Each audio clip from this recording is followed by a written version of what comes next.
Hello. So today I'm on a live network. So as you can see, for security reasons, I can't show you the location. So I want to show you around. So this is their core switch over there. They have fibers connecting to other places, and then they have servers, different kinds of servers over here. We also have the firewall, and then we have the ISP's router. I can't show you for security reasons, but the reason why I'm here today is that I'm going to demonstrate to you how automation works, and I have a project that I was working on. So the project is live, and today I want to test it on a live server, which is a core switch, which makes configuration very simple. So I'll end this video and then I'll continue on my screen right over here. So as you can see over here,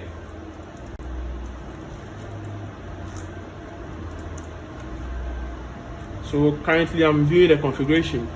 So I'll end the video here and then we'll continue from the screen, and I'll show you how my script. Let me show you my script.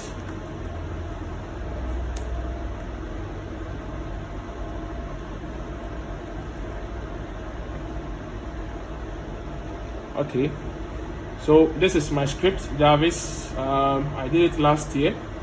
I haven't really tested it on a live network, but today I'm going to do so. So it does a lot. It makes configuration, auditing, everything very simple. So let's pause the video and then I'm going to show you how the script works on the PC, on a live switch, how we can use automation to automate networks wherever you are, once the devices are Cisco switches or whatever vendor that you're using. So let's go.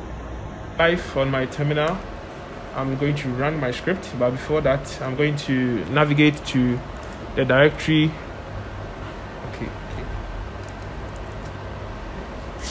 Okay, so I'm live for my terminal. I'm going to navigate to the directory where I have my script.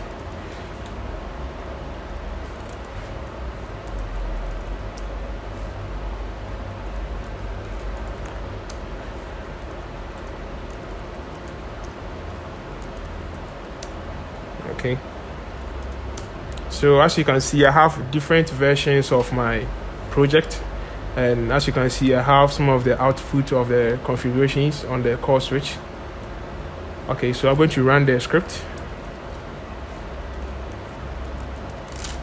So I'm going to run the latest version, which is 2.5, and I'm going to use arguments to specify the username on the switch. So username, and then I forgot. Button. Okay, let me first check. Okay, so I'll specify U for username, and then I for IP address, which is 172.16.12.1, and then T for the platform. The script currently supports multi-vendors, so I'm going to use Cisco iOS. So I'm going to connect to my switch. So I'll enter the password, and as you can see, I'm on the switch. So from here I can go to audit mode, configuration mode, and whatever. So I'll just go to audit mode and I'll press 1 for the running config. So my script has fetched me the configuration.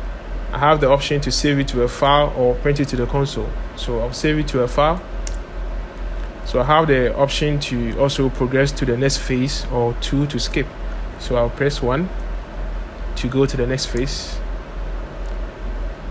Okay, so that one too is done. So let me, okay, I have the option to print to a file or print to the console. I'll print to the console, and as you can see, this is the interface statistics on the core switch.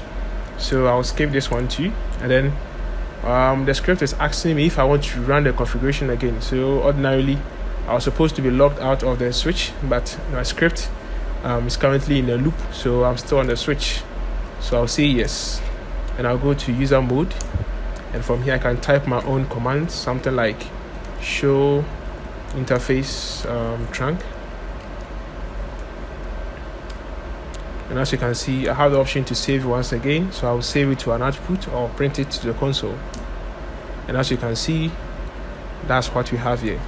So I have a terminal connection to the switch